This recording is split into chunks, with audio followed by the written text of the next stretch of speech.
बिस्मिल्लाहिर्रहमानिर्रहीम। आज तक के मुअज़्ज़ज़ नाज़रीन अस्सलामु अलैकुम। अब किस नंबर 33 मुलाहिज़ा फरमाएं। मैंने पर्चा जेब में रख लिया और बच्चे की तरफ देखा। उसकी नज़र काले कोट वालों पर जा पड़ी थी, मगर इस सूरत को तलाश करने से कासिद थी जिसने उसे ये पैगाम पहुंचाने की खिदमत सौंपी थी और गायब हो गया था। शायद उसने बच्चे को 1 रुपया दिया होगा कि वो देखो, वो जो सफ़ेद पतलून और गहरी नीली कमीज़ वाले अंकल खड़े हैं ना, ये उनको दे दो, जाओ शाबाश। और अब बच्चा परेशान था कि मेरे सवाल का क्या जवाब दे। मैंने उसको थपकी दी, जाओ खेलो, कोई बात नहीं, मैंने कहा। बच्चे ने इत्मीनान का सांस लिया और ऊपर भाग गया। मेरा ज़हन एक एक लफ्ज़ को दोहराता रहा और सूरत-ए-हाल की संगीनी का अंदाज़ा करता रहा। जनाजा उठने से पहले ये किसे मालूम है कि जनाजा उठने में कितनी देर है, 15 मिनट या आधा घंटा, और यह मोहलत उसी तनासुब से बहुत कम रह गई थी, उड़ा देंगे। इससे भी कुछ वाज़ेह नहीं होता था कि वो क्या करेंगे। क्या वो अंदर आके डायनामेट लगा चुके हैं? बाहर कारें ही कारें खड़ी थी। बहुत से लोग ब्रीफ केस लेकर आए थे और उनमें वो जाली वकील भी था। इस गहमा गहमी में किसी का कोठी के किसी हिस्से में छुप के अपनी कार्रवाई में मसरूफ रहना नामुमकिन नहीं था। उसे यह नतीजा भी अखज़ किया जा सकता था कि वो दस्ती बम फेंक के निकल जाएंगे और उनका आदमी कुछ बताने से पहले ही नीस्तो नाबूद हो जाएगा। मगर उसके साथ ये घर, इसके सोगवार, वारसों की हमदर्द, मैं और मोहसिन, ये सब भी नीस्तो नाबूद हो जाएंगे। राबिया की माँ का जस्ते खाकी इज्जत व आराम के साथ अपनी अब्दी आरामगाह तक पहुंचने से पहले ही पुर्जा होके बिखर जाएगा। मेरे लिए इस मंजिल का तस्वुर ही इतना लर्ज़ा खेज था कि चंद सेकंड मैं मफलूज खड़ा रहा। वक्त बहुत कम था और मैं अकेला कुछ नहीं कर सकता था। ना हिफाजती इक़दामात, ना निगरानी, ना मुकाबला और ना बातचीत। उन्होंने वाज़ेह अल्फाज और 2 टोक लहजे में कतई अल्टीमेट दिया था और रियायत की बिल्कुल गुंजाइश नहीं रखी थी। जामन रिजवी साहब का चेहरा उम्मीद की किरण बन के मेरे सामने आ गया था। वो एक गोशे में खड़े सिगार जलाने में मसरूफ थे। मैंने कोई बात किए बगैर पर्चा उनके सामने कर दिया। तफसील में बाद में बताऊंगा अंकल, मैंने कहा, लेकिन आप इसे मजाक या महज धमकी ना समझे। कुछ लोग घर के अंदर मौजूद हैं और उन्होंने एक बच्चे के जरिए ये पैगाम पहुंचाया है। उनमें से 2 को मैं शिनाख्त कर सकता हूँ। उनका आदमी हमारे पास कैद है। जामन रिजवी पुराने ज़हीन और जादीदा पुलिस ऑफिसर थे और हर किस्म की हंगामी सूरत-ए-हाल से निपटने के लिए ठंडे दिलो दिमाग के साथ फौरी फैसले करने और सही कदम उठाने के काबिल रिश्क सलाहियत रखते थे। उन्होंने मेरी सूरत से मेरी परेशानी को भांप लिया। उन्होंने सिगार जलाने का अमल जारी रखा, मगर एक सतर की वो इबारत पढ़ ली जिसे मैंने जरा सी देर के लिए फैला के समेट लिया था। तजहीज़ व तकफीन का इंतजाम करने वालों से कहो, जनाजा 1 घंटे बाद उठेगा। उन्होंने बिलाकर सिगार सुलगा लिया। इस्लामाबाद से मिस्टर और मिसेस शेरवानी के आ जाने के बाद ये बात फैला दो, फोन कहाँ है? ऊपर राबिया के कमरे में, मैंने चलते चलते कहा। बज़ाहिर इतने कम वक्त में ना मैंने उनको कुछ दिखाया था और ना ही कुछ बताया था, लेकिन जामन रिजवी साहब ने भी कमाल किया था कि सूरज से कुछ जाहिर नहीं होने दिया था। 5 मिनट बाद भी मैंने देखा तो वो उसी जगह मुंह में सिगार दबाए खड़े थे और न जाने किससे गुफ्तगू में मसरूफ थे। 1 मिनट बाद मैंने देखा तो वो गायब थे। मैंने करीबी हल्का बना के खड़े होने वालों से कहा, आप लोग तशरीफ रखे ना। मैंने घड़ी देखी, बस इस्लामाबाद की फ्लाइट पहुंचने ही वाली है। कौन आ रहा है इस्लामाबाद से, कोई अजीज? एक शख्स ने सवाल किया। कुछ और लोग भी मुतवज्जो हो गए। इस्लामाबाद से मिस्टर और मिसेस शेरवानी पहुंच रहे हैं, मैंने ऊंची आवाज में कहा। मोहसिन के वालिदैन, बस उन्हीं का इंतजार है। इसका मतलब है घंटा भर तो और लगेगा। किसी ने इज़ारे ख्याल किया। फिर किसी और ने पूछा कि क्या भी 1 घंटा और लगेगा? मैंने फिर वजाहत की। बात अबलान पर फैलने लगी थी। मैंने ड्राइंग रूम का रुख किया और उसी मादरत अमेज अंदाज में ताखीर की वजह बयान की। तजहीज़ व तकफीन कमेटी के 2 बुजुर्ग अरकान में से एक ने मुझे आ लिया। मियां बरखुरदार, क्या नाम है तुम्हारा? ये तुमसे किसने कहा है? जनाजा तो तैयार है, मगर चचा राबिया इजाजत नहीं देगी जब तक अंकल शेरवानी नहीं आ जाते। मैंने उनकी बात काट दी। और फिर 1 घंटे की ताखीर से क्या फर्क पड़ता है? तदफीन कमेटी के दूसरे उमर रसीदा रुकन ने तदफीन में जल्दी करने के मसाइल का हवाला देते हुए शुरू के मुताबिक उसके फजाइल बयान किए। मैंने सादत मंदी से इत्तफाक करते हुए इख्तलाफ जारी रखा, यहाँ तक कि वो इस्लामाबाद से आने वालों का इंतजार करने पर मजबूर हो गए। फिर मौका पाते ही मैंने मोहसिन से राब्ता किया और उसे पूरी बात बताई। यार अगर ऐसा हुआ तो बहुत बुरा होगा, मोहसिन ने तशवीश से कहा। 1 घंटे की मोहलत से क्या होगा? हमें राबिया को निकालना है और खुद निकलना है, मगर यह तभी मुमकिन है जब मैयत के साथ बाकी सब लोग भी घर से निकल जाएं। उसके बाद भी घर में औरतें मौजूद होंगी, मैंने कहा। वो जाते जाते ही जाएंगी। क्या ये ज्यादा आसान नहीं कि हम उनके आदमी को निकाल कर कहीं और ले जाएं और खतरा यहाँ से टल जाए? मैंने अंकल रिजवी से बात की है, देखें वो क्या करते हैं। रिजवी साहब ने अचानक कमरे में कदम रखा। उनका वो आदमी कहाँ है? स्टोर में, होश में है? जी, मैंने कहा। और मेरा ख्याल उसे यहाँ से मुंतकिल कर दिया जाए, मसलन आप उसे अपनी तहवील में ले लें। मैं यही कर रहा हूँ, रिजवी साहब ने कहा। लेकिन ये बताओ कि अपने मकसद में नाकामी के बाद वो क्या करेंगे? ظاہر ہے وہی جس کی انہوں نے دھمکی دی ہے۔ تم نے کہا تھا کہ 2 افراد کو شناخت کر سکتے ہو اگر ان سے رابطہ قائم کیا جائے، ان میں سے ایک تو وکیل ہے، بظاہر جعلی، اور دوسرا اصل آدمی ہے۔ میں نے کہا وہ مجھے نظر آیا تو میں سامنے آئے بغیر اسی بچے کے ذریعے یا کسی اور بچے کے ہاتھ جواب ارسال کر کے رد عمل دیکھ سکتا ہوں۔ ابھی کچھ دیر بعد سادہ کپڑوں والے پولیس مین ہر طرف پھیل جائیں گے، رضوی صاحب نے کہا۔ وہ اپنے کام کے ماہر ہیں، سیکورٹی والے جو حفاظتی انتظامات کے وقت پورے مجمع پر نظر رکھ سکتے ہیں۔ ذرا سی مشکوک حرکت بھی ان سے چھپی نہیں رہ سکتی۔ تم اس آدمی کو لے جاؤ، اگر ممکن ہو تو پیغام دے دو کہ اپنے آدمی کو کہیں وصول کر لیں۔ ظاہر یہی کرو کہ تم دھمکی سے ڈر کے ان کی بات ماننے پر مجبور ہو۔ وہ تمہارے پیچھے آئیں گے اور تم انہیں دور لے جاؤ گے، آگے میرے آدمی ہوں گے۔ یہ بھی تو ہو سکتا ہے کہ وہ اپنے آدمی کو یہیں ٹھکانے لگا دیں۔ وہ جانتے ہیں کہ ابھی تک ہمیں پوچھ گچھ کرنے کا موقع نہیں ملا ہے، اگر وہ پولیس کے پاس ہوگا تو ان کی دسترس میں نہیں رہے گا۔ میں نے کہا یہاں گولی چلانے والا بچ کر نہیں نکل سکے گا، رضوی صاحب نے کہا۔ وہ تم کو مجھ سے بات کرتے دیکھ چکے ہیں۔ سادہ کپڑوں کے باوجود وہ سیکورٹی والوں کو پہچان جائیں گے اور یہ حماقت نہیں کریں گے کہ ایک کو چھڑانے آئیں تو 4 پکڑ لیے جائیں۔ انہیں جو کچھ کرنا ہوگا باہر کچھ دور جا کر کریں گے، جب وہ مطمئن ہو جائیں گے واقعی کوئی ان کا پیچھا نہیں کر رہا ہے، اور یہ اطمینان دلانا بہت ضروری ہے۔ اس لیے میرے آدمی تمہارے جانے کے بعد اندر آئیں گے۔ وہ 2 کام کریں گے، ایک تو یہ چیک کریں گے کہ گھر میں کہیں آتش گیر مادہ تو موجود نہیں، دوسرا یہ کہ جنازہ فوراً پہنچا دیں گے۔ تم نے 1 گھنٹے کی بات کی ہے، جنازہ 15 منٹ بعد باہر ہوگا۔ باقی لوگوں کے روانہ ہو جانے کے بعد وہ خواتین سے گھر خالی کرا لیں گے۔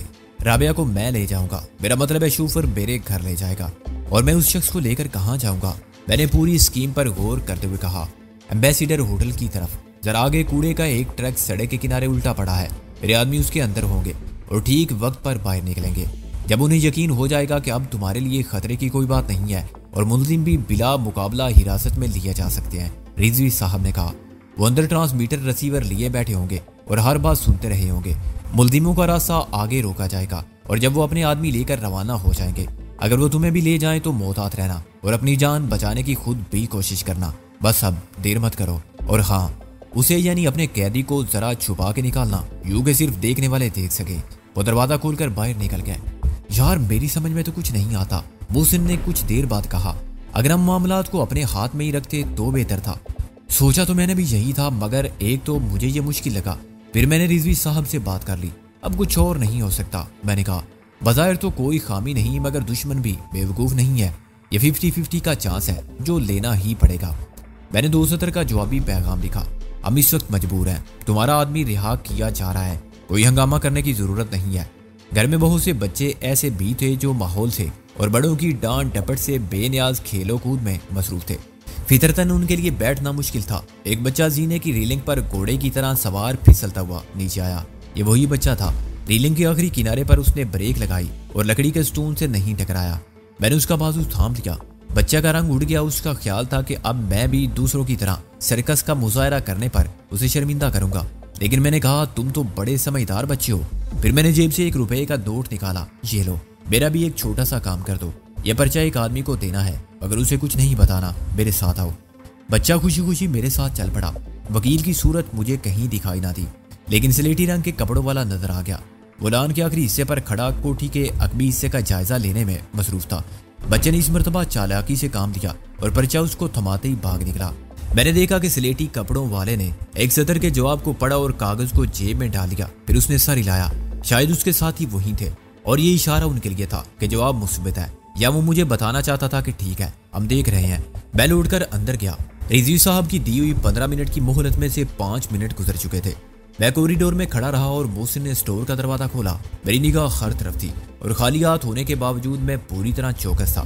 اگر دشمن اس موقع سے فائدہ اٹھانے کی کوشش کرتے تو انہیں سخت مزاحمت کا سامنا کرنا پڑتا، اور بات وہی ہوتی جو رضوی صاحب نے کہی تھی، یعنی وہ ایک کو چھڑا کے لے جانے کی بجائے کم سے کم 2 کو ہاتھوں پیروں سے معذور یا بے ہوش چھوڑ جاتے۔ کیا یہ بات وہ بھی سمجھتے تھے کہ آتشی اسلحہ استعمال کیے بغیر وہ مجھ پر قابو نہیں پا سکتے، لیکن فائرنگ سے وہ سب کو متوجہ کر لیتے تو محصور ہو جاتے۔ یہاں سب دہشت زدہ اور سراسیمہ ہو کے بھاگنے والے نہیں تھے۔ چند منٹ بعد ہمارا جنگی قیدی دروازے سے نمودار ہوا۔ وہ اب ہوش میں تھا، مگر اس کے لیے سیدھا کھڑا رہنا بھی مشکل ہو رہا تھا۔ محسن اسے مقابل کمرے میں لے گیا اور ریوالور نکال کے کھڑا رہا۔ میں نے اسے مخاطب کیا، دیکھو تمہارے ساتھی تمہیں لینے آئے ہیں، یہاں بہت سے لوگ جمع ہیں، لیکن ان کو شناخت کرنے والا کوئی نہیں ہے۔ انہوں نے دھمکی دی ہے کہ تم کو رہا نہ کیا گیا تو وہ اس گھر کو اڑا دیں گے، यहाँ एक मैयत तैयार रखी है, इसलिए हम कोई खतरा मोल नहीं ले सकते। हाथ मुंह धो लो और इत्मीनान से अपने पैरों पर चल के बाहर जाओ। तुम्हारे आगे या पीछे हम होंगे। बाहर सुर्ख रंग की एक फॉक्स वैगन कार खड़ी है, तुमको उसमें ले जाया जाएगा। ऐसी कोई हरकत ना करना जिससे सूरत-ए-हाल मशकूक हो जाए। लेकिन वो मुझे मार डालेंगे, वो लड़खड़ा के दहशत ज़दा लहजे में बोला। मैं नहीं जाऊंगा। मैंने सवालिया नजर से मोहसिन को देखा। यह बात कतई गैर मुतवक्को थी मगर गलत नहीं थी। तुम्हारे साथ वो क्या करते हैं इससे हमें कोई सरोकार नहीं है। हमें यहाँ अमनो अमान रखना है, इसलिए तुमको जाना पड़ेगा। मैं नहीं जाऊंगा। वजीबा होने वाले बकरे की तरह बिल बिलाया और दरवाजे की तरफ लपका। मोहसिन ने बड़ी फुर्ती से अपनी टांग अड़ा दी और वो मुंह के बल गिरा। मैंने उसे दबोच लिया। उसके अलग से दूसरी आवाज ना निकल सकी। मैंने एक बार में उसको फिर आलम बेहोशी में पहुंचा दिया और उसे बेहिस्सो हरकत पड़ा छोड़ के उठ खड़ा हुआ। आम हालात में हम उसे जबरदस्ती जल्लादों के हवाले ना करते, लेकिन हम उससे ज्यादा मजबूर और बेबस थे। अब तो इसे उठा के ले जाना पड़ेगा, मैंने कहा, और सबके बीच में से गुजार के। पिछले हिस्से में एक तरफ तो किचन है, मोहसिन ने कहा, दूसरी तरफ मासी का कमरा है और उसका एक दरवाजा पीछे खुलता है। इस गली में जो मुश्किल से 2 गज चौड़ी है, उसके बाद साथ वाले घर की दीवार है। अगर मैं इसको लेकर दूसरी तरफ उतर जाऊं और साथ वाली कोठी के दरवाजे से निकलूं तो कोई नहीं देखेगा। साथ वाली कोठी में रहने वाले तो देखेंगे, मैंने कहा। अगर किसी ने शोर मचा दिया, मोहसिन ने नफी में सारी लाया, वो सब यहाँ मौजूद होंगे। कोई नौकर देख सकता है मगर ये खतरा तो मोल लेना ही पड़ेगा। ठीक है, मैंने कहा, मैं उधर से आता हूँ। सबके बीच में से गुजर के जो लोग हिफाए अहद के मुंतजिर हैं वो देख ही लेंगे और तैयार हो जाएंगे। इतनी देर में तू सरामजादे को लेकर आ जाए तो मैं खामोशी से रवाना हो सकता हूँ। मैं गेट से निकलकर मेन गली में आया। इसी दौरान मोहसिन उसे गली में ले आया था। उसने बेहोश आदमी को मेरे हवाले कर दिया। दरमियानी दीवार 8 फुट के करीब ऊंची थी। मोहसिन उस पर से पलक झपकने में कूद गया। मैंने उसकी सीटी सुनी जो आल क्लियर का सिग्नल थी। मैंने कंधे पर झूलने वाले शख्स को ऊपर उठाया और ऊपर उछाल दिया। वो तकरीबन दीवार को छूता हुआ गया और मैंने उसके दूसरी तरफ बल से गिरने की आवाज सुनी। फिर मैं पलटा और तेजी से दरवाजा बंद करके राहदारी को अबूर किया और किसी की तरफ देखे बगैर ड्राइंग रूम से गुजर गया। मुझे यकीन था कि दुश्मनों की निगाहें मेरा ताकुब कर रही होंगी और उन्होंने मुझे मेन गेट से बाहर जाते हुए देखा होगा। मैंने फॉक्स वैगन का दरवाजा खोला जो अब साथ वाली कोठी के गेट से करीब थी। सड़क के दोनों किनारों पर इतनी कारें खड़ी थी कि उनमें इतने लोग मसरूफ इंतजार थे कि मैं किसी को होशियार होते ना देख सका। मैं ड्राइविंग सीट पर बैठा ही था कि गेट से मोहसिन नमूदार हुआ। फासला बहुत कम था, फिर भी बहुत सी नजरों ने एक बेहोश आदमी को राबिया की गाड़ी में डालने का मंजर देखा। मोहसिन, मैंने कार को स्टार्ट करते हुए कहा, अगर रिजवी साहब के आदमी जनाजा बाखैर वाफियत उठाने में कामयाब हो जाएं तो सबसे पहले राबिया की फिक्र करना। उसे रिजवी साहब की गाड़ी में पहुंचाना तेरा काम है। हम तदफीन में शिरकत की कोशिश करेंगे, लेकिन बदकिस्मती के बायस शरीक ना हो सके तो कोई बात नहीं है। दूसरे लोग बहुत हैं, तुझे मेरी वापसी का इंतजार करना है। मोहसिन ने सारी लाया और सीधा निकल गया। मैंने कार को स्टार्ट करने के लिए चाबी घुमाई। इंजन सुबह की तरह घुराया और खामोश हो गया। दूसरी और तीसरी बार की कोशिश भी बेसुध साबित हुई। मैंने परेशानी से अपने हमसफर को देखा जो पिछली सीट पर लाश की तरह पड़ा था और गाड़ी को धक्का नहीं लगा सकता था। गाड़ी में स्टार्टिंग की कोई मामूली सी खराबी पैदा हो गई थी। मैं नीचे उतरा और आगे पीछे की गाड़ियों का जायजा लिया। एक गाड़ी खाली थी, दूसरी में 2 नौजवान पीछे वाली सीट पर बराजमान सिगरेट पी रहे थे। मैंने स्टीयरिंग संभाला और उन्होंने मजबूरन धक्का लगाया। मैंने कलाई की घड़ी पर निगाह डाली तो मुझे अंदाजा हुआ कि रिजवी साहब की दी हुई मोहलत से भी 5 मिनट ज्यादा गुजर चुके हैं। क्लच छोड़ते ही इंजन ने झटका लिया और स्टार्ट हो गया। जनाजा अभी तक बाहर नहीं आया था। मैंने कार को सड़क के बस में रोका, नीचे उतरा और उन नौजवानों का शुक्रिया अदा करने के बहाने मजीद 2 मिनट ज़ाया किए। जब मैंने फिर अपनी जगह पर बैठकर पैडल दबाया तो फॉक्स वैगन आगे बढ़ी और उसी वक्त मुझे सामने के आईने में पीछे का मंजर दिखाई दिया।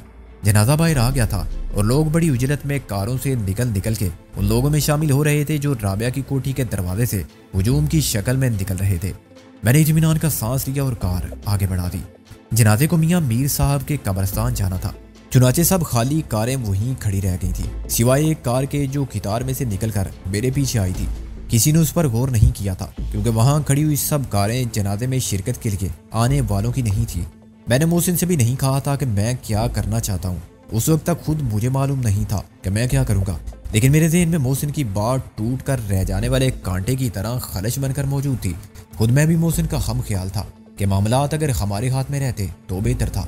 न जाने क्यों मेरा दिल भी कहता था कि रिजवी साहब की हिफाजती इंतजामात आखिरी वक्त में बेकार साबित होंगे। अब जनाज़ा आबरू के साथ उठ चुका था और मुझे यकीन आने लगा था कि मोहसिन ने भी राबिया को निकाल दिया होगा, किसी बहाने से कायल करके या जबरदस्ती। और बाकी रह गई होंगी वो औरतें जो सिवाय चंद एक के खुद भी रवाना हो रही होंगी। मैंने उस कार को देखा जो मेरे पीछे आ रही थी। मैं कार का नंबर नहीं देख सका था, लेकिन वो सफेद रंग की टोयोटा थी। दूर से मैंने कार कारपोरेशन के कूड़ा उठाने वाले उस ट्रक को भी देखा जो न जाने कब से ऐसे ही सड़क के किनारे उल्टा पड़ा था, किसी लावारिस लाश की तरह। फैसला मेरे जहन में यूं आया जैसे जलजला आता है कि लम्हा भर पहले जमीन साकत और पुरसुकून होती है और दूसरी लम्हे दस्ते गैब सब कुछ तय व बाला कर देता है। मैंने गाड़ी को तेजी से एक कोठी के गेट में मोड़ दिया। सफेद टोयोटा ने यकलख्त रफ्तार में इजाफा किया और गोली की तरह मेरे पीछे आई। कोठी का सिर्फ एक ही गेट था। पुरानी वजह की एक मंजिला कोठी के बरामदे में दो औरतें बैठ के फर्नीचर पर दरमियान में चाय के बर्तन रखे बैठी हुई थी। उन दोनों ने बैक वक्त हैरानी और परेशानी से सुर्ख फॉक्स वैगन को देखा, लेकिन मैं पोर्च तक जाने वाले रास्ते को छोड़कर दाईं तरफ घूम गया। उस वक्त तक मैं तय कर चुका था कि मुझे क्या करना है। मैं भूलों को बेदर्दी से रोनता हुआ लान पर से गुजरा जो घर की मुनासिबत से मुख्तसर सा था। औरतों ने बैक वक्त खौफजदा हो के चीख मारी और मैंने आंखें बंद करके एक्सीलरेटर को दबा दिया। कार ने एक वहशियाना कुव्वत के साथ जस लगाई और उसका इंजन जबरदस्त ताकत का इजहार करते हुए गरजा।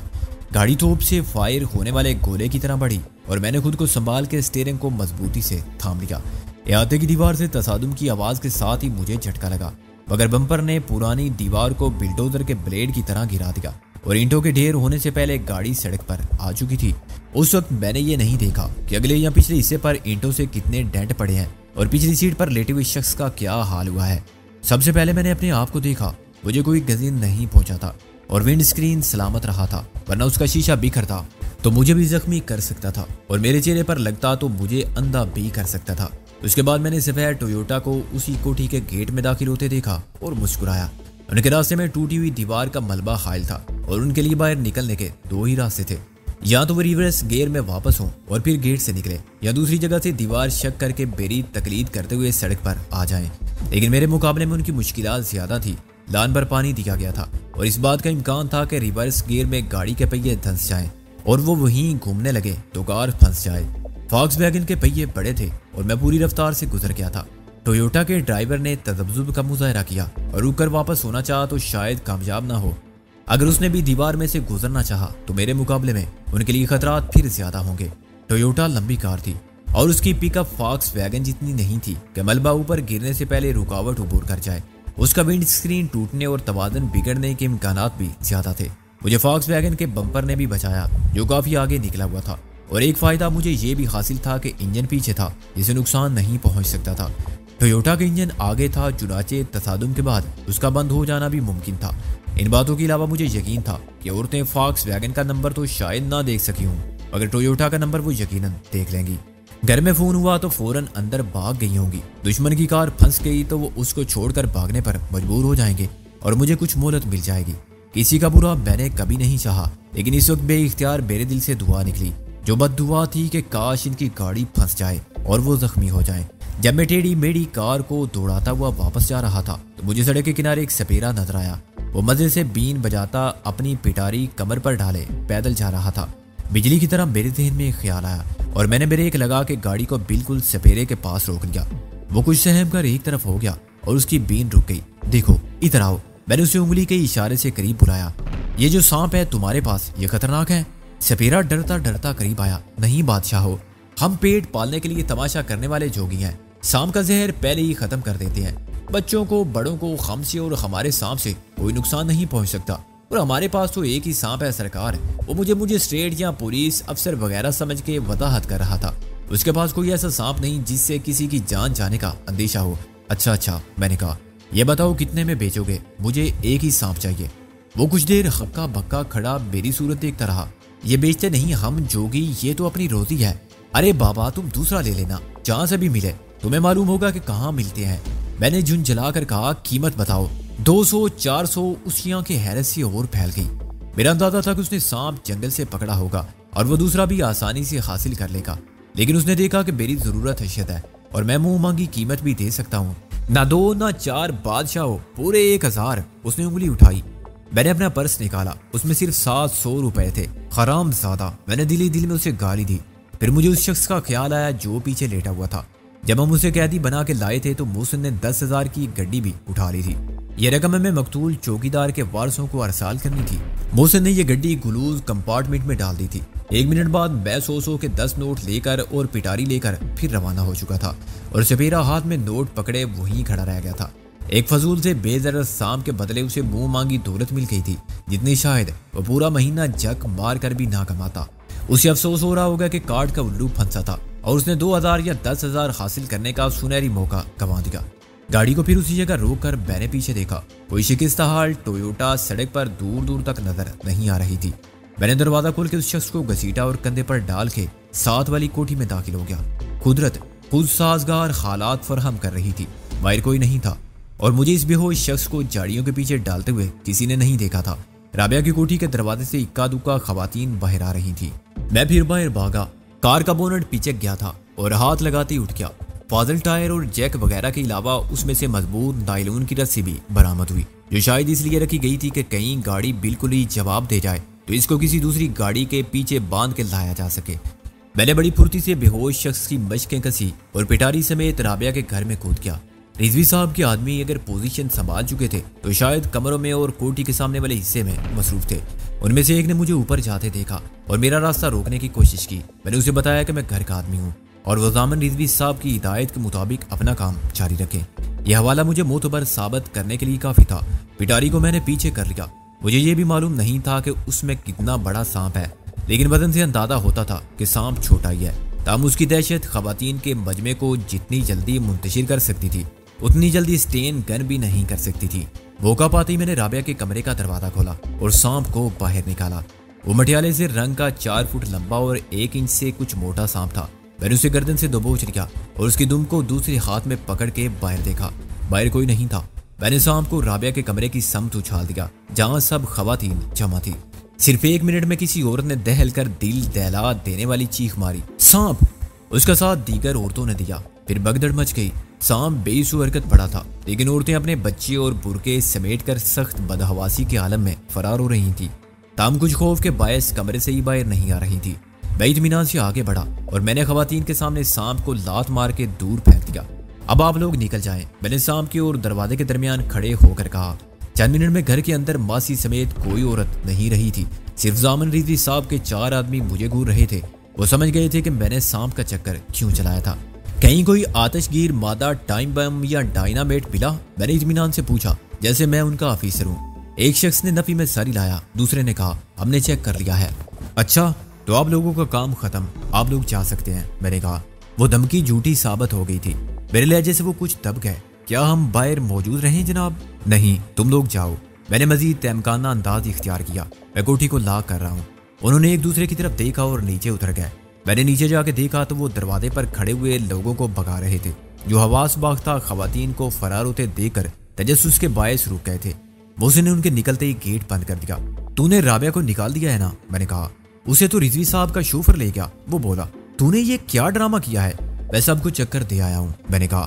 قیدی بدستور ہمارے پاس ہے، برابر والی کوٹھی میں جاڑیوں کے پیچھے پڑا ہے۔ وہ اس سے پہلے کہ میں کچھ کہتا کوٹھی کی دیوار پر یکے بعد دیگرے 3 افراد نمودار ہوئے۔ ان میں وہ سلیٹی پتلون قمیض والا بھی تھا، لیکن اس کے چہرے پر خون کی لکیریں سی نظر آ رہی تھیں۔ اسے یہی نتیجہ اخذ کیا جا سکتا تھا کہ انہوں نے بھی میری طرح گاڑی نکالنی چاہی مگر ناکام رہے تھے، اور شاید ان کے اتنی دیر سے پہنچنے کا سبب بھی یہی تھا کہ وہ پیدل دوڑتے ہوئے آئے تھے۔ میں نے چلا کر محسن سے بھاگنے کو کہا مگر ہمارے بھاگنے سے پہلے سلیٹی قمیض والے کے لبوں سے ایک غلیظ گالی نکلی اور اس نے اندر کودتے کودتے ریوالور نکال کر فائر کر دیا۔